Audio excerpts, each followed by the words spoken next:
राधे राधे। मैं अभिषेक भटनागर अपने channel God is mind पर एक बार आपका फिर स्वागत करता हूं। आज हम श्रीमद् भागवत के तीसरे स्कंध के 33वें अध्याय को सुनने जा रहे हैं, जो कि तीसरे स्कंध का अंतिम अध्याय है। और इसमें आज हम आपको एक बहुत महत्वपूर्ण ज्ञान बताने जा रहे हैं, और वो महत्वपूर्ण ज्ञान है निंदा रस ना करना। अब ये निंदा रस क्या होता है? ये शब्द तो ऐसा लगता है हर किसी को जिसमें अपने आप ही रस भरा है। देखिए, निंदा रस होता है चुगली करना। चुगली कभी नहीं करनी चाहिए, किसी की चुगली नहीं करनी चाहिए। और वो क्यों नहीं करनी चाहिए वो हम आज आपको इस अध्याय में बताएंगे, जो कि कपिल देव मुनि जी देवहूति माता को बताएंगे। परंतु उसे बताने से पहले मैं आपको, क्योंकि मैं भागवत धर्म को बहुत बार पढ़ चुका हूं, तो मैंने इससे क्या सीखा है और इसमें मेरा अभ्यास क्या कहता है, मैं इसके बारे में आपको जरूर बताना चाहूंगा। वो ये है कि निंदा रस आपको नहीं करनी चाहिए। क्यों नहीं करना चाहिए निंदा रस? क्योंकि सबसे पहली बात भागवत धर्म ये सिखाता है कि निंदा रस करना, किसी के सामने पीछे उसकी बुराई नहीं करना चाहिए, कोई बात नहीं करनी चाहिए। क्योंकि हमें इसलिए नहीं करना चाहिए क्योंकि यदि हमें किसी के बारे में हम बात कर रहे हैं तो जरूर गलत बात ही कर रहे होंगे। क्योंकि यदि अच्छी बात कर रहे हैं तो हम उसके सामने या उसी व्यक्ति के सामने वो बात क्यों नहीं करते? उसके सामने बात करना हम नहीं चाहते, इसीलिए हम उसके पीछे से बात करते हैं या उसकी बुराई करते हैं। तो आपको पता है, आप बुराई तो जरूर करते हैं, परंतु इससे उसका कुछ नहीं होता, उसके जीवन पर कुछ फर्क नहीं पड़ता। फर्क पड़ता है किसके जीवन पर? आपके जीवन पर। कर्म खराब होते हैं किसके? आपके। तो इसीलिए नहीं करना चाहिए निंदा रस बिल्कुल भी।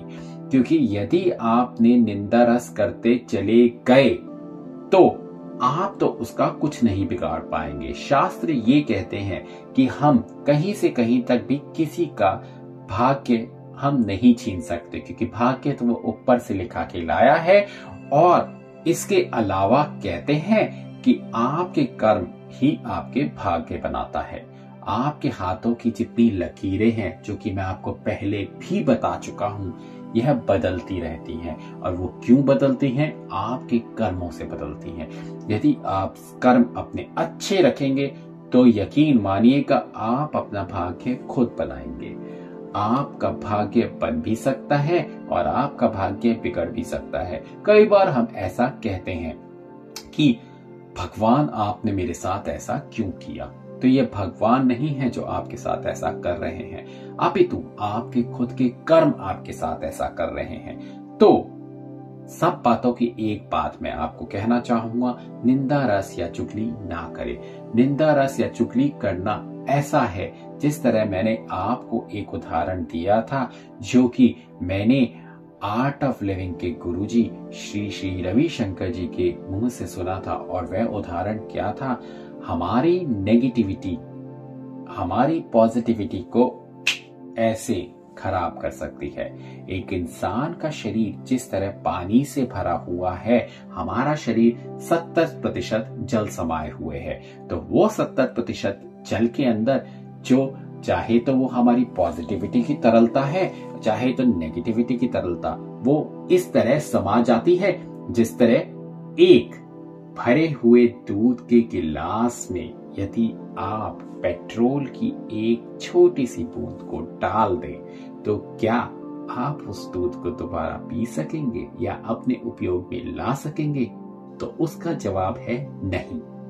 आप सोचिए, एक चाहे भरा हुआ बड़ा सा गिलास हो, या तो एक बहुत बड़ी बाल्टी हो, या एक बहुत बड़ा टब हो जिसके अंदर दूध भरा है, यदि उसके अंदर एक बूंद भी पेट्रोल की गिर जाती है तो उस दूध का फिर उपयोग नहीं हो सकता। इसी तरह से हमारी पॉजिटिविटी होती है, यानी कि हमारी सकारात्मकता को नकारात्मकता क्षण भर में बिगाड़ सकती है। तो ऐसा हमें बिल्कुल नहीं करना है। और वो कैसे नहीं करना है? चुगल करने वाले लोगों के साथ हमें नहीं बैठना है। हमें उन लोगों से अपनी दूरी बनाकर रखनी है। किसी के बारे में कोई बुराई नहीं करनी है, क्योंकि यदि हमने बुराई करी तो हम जिसकी बुराई कर रहे हैं उसका तो कुछ नहीं बिगाड़ेंगे, अपितु अपना घर बिगाड़ लेंगे, अपने कर्म बिगाड़ लेंगे। तो इस ज्ञान को मैं अभी अपने यही समाप्त करता हूं और आपको बताता हूं आज के आखिरी तीसरे स्कंद के अध्याय के बारे में, क्योंकि कपिल देव मुनि जी भी देवहूति जी को यही ज्ञान बता रहे हैं और उन्होंने बहुत ही साफ अक्षरों में इस तरह लिखा है कि माता कृपया करके ये ज्ञान ऐसे लोगों को मत बताना जो कि चुगली करते हैं या फिर किसी के बारे में गलत सोचते हैं। तो यदि आप ऐसा करते हैं तो आज इसी क्षण से ऐसा करना छोड़ दें, क्योंकि अपने कर्मों को आपने आज से सुधारना है, ना कि बिगाड़ना है। चलिए करते हैं 33वें अध्याय की शुरुआत। कपिल देव जी का पूर्व दिशा में चले जाना और देवहूति जी का सरस्वती जी के किनारे बैठकर मुक्त होना। मैत्री ऋषिवर ने कहा, हे विदुर जी, देवहूति जी ने यह ज्ञान सुनकर कपिल देव जी को दंडवत करके विनती की, हे दीनानाथ, तुम्हारे उपदेश के प्रताप से मुझको संसारी माया मोह और कर्दम जी के वियोग का दुख छूट गया है। आप ऐसे जगत को उत्पन्न करने वाले त्रिलोकीनाथ नारायण जी ने मेरे गर्भ में वास किया, इसलिए मेरा अज्ञान छूट गया। अब मुझे गृहस्थी की इच्छा नहीं रही। महाप्रलय के समय ब्रह्मादिक देवता तुम्हारी माया में समाकर नष्ट हो जाते हैं, वह माया तुम्हारे रूप में मिल जाती है। आप अविनाशी पुरुष बालक रूप अंगूठे के प्रमाण होकर अकेले बरगद के पत्ते पर क्षीर समुद्र में शयन करते हैं। अवतार धारण करना तुम्हारी इच्छा पर है। आप जिस तरह जैसा रूप चाहे वैसा धारण कर सकते हैं। जिस तरह पहले आपने वाराह, मत्स्य, कच्छप, नरसिंह, वामन आदि अवतार अपनी इच्छा से धारण किए और हरि भक्तों को अपनी लीला दिखाकर वैकुंठ को चले गए थे, उसी तरह अब भी आपने कृपा करके मेरे गर्भ से उत्पन्न होकर मुझे यह ज्ञान सिखलाया। ज्ञान रूपी औषधि देकर संसार रूपी मेरा भारी रोग छुड़ाया। इतनी कथा सुनाकर मैत्रेय ऋषिवर ने कहा, हे विदुर, देवहूति जी की यह स्तुति सुनकर कपिल देव मुनि बोले, हे माता, तुम इस सूर्य रूपी ज्ञान को बहुत उत्तम जानकर सदा याद रखना। सब किसी से मत कहना, क्योंकि हर किसी को यह ज्ञान समझ में नहीं आएगा। और यही बात मैं आज आप लोगों को बताना चाहता हूँ। कृपया करके ये ज्ञान अपने अंदर समा ले, क्योंकि यह ज्ञान बहुत महत्वपूर्ण है। और चुगली ना करें। जिस तरह सूर्य के प्रकाश से अंधकार दूर हो जाता है, उसी तरह यह ज्ञान याद रखने से मनुष्य की अज्ञानता छूट जाती है। गुरु, ब्राह्मण, साधु, वैष्णव और हरि भक्त को यह ज्ञान सुनाना अधर्मी, मूर्ख, चोर, लोभी, मिथ्यावादी यानी झूठ बोलने वाले और चुगल से मत कहना। जो मनुष्य गुरु और परमेश्वर से विमुख रहे, दूसरे का उपकार ना माने, गुरु की बात पर विश्वास ना रखें, उसको भी ये ज्ञान सुनना ना चाहिए। तो हमारे शास्त्र ये बातें कहते हैं, तो यानी शास्त्र का तो कथनानुसार कुछ गलत नहीं होता। तो इसको समझिए और इसी के हिसाब से अपना आचरण करें। यह बात कहकर कपिल देव मुनि जी बोले, हे माता, अब मैं गंगा सागर को जाता हूँ, तुमको जिस वस्तु की चाहो सो मांग लो। यह सुनकर देवहूति जी ने विनय किया, महाराज, जिसके तुम्हारे जैसा त्रिलोकीनाथ पुत्र उत्पन्न हुआ हो, उसको फिर किस वस्तु की इच्छा हो।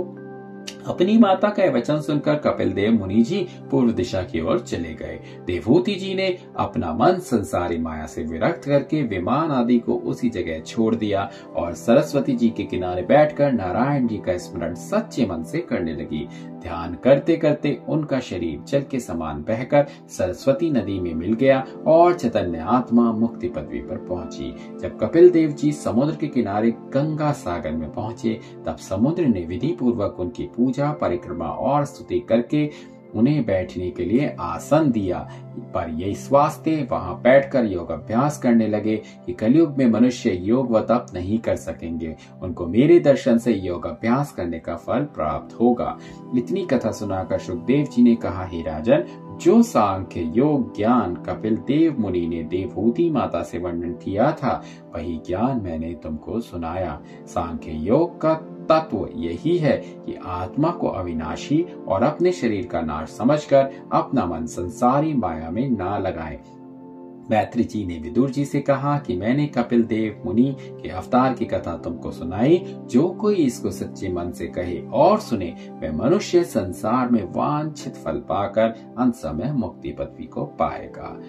कर्तव्य होते अति सरस, करत जीव अभिमान, तजत न टूटी झोपड़ी, कर्तव्य तज्ज विमान। तो यहाँ पर समाप्त होता है आज हमारा तीसरा स्कंद।